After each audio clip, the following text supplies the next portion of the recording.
ئامانج لەم گشتگیریە چییە؟ بەڕای من دژمنی یەکەمی کورد تورکە. بەردەوامبوونی ئەم شەڕە وەکی پێشوو نابێ. ئێستا سەلاحەدین دەمیرتاش نمونەی نێلسۆن ماندێلایە. پێویستن بە کۆتارێک نەتەوەی هاوبەش هەیە. ئێوە دۆخەکە چۆن هەڵەسەنگێن و ئێمە بەرەو چ قۆناغێکەچین؟ بەشار ئەسەد تیرۆریستە.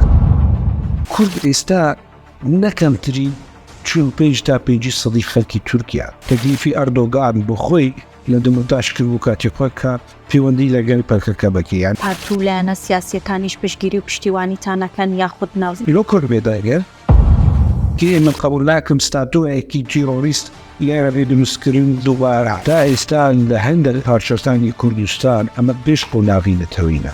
بەڵام قبول ناکەی بۆ 5 تا 6 ملیۆن کورد دەوڵەت هەبێت.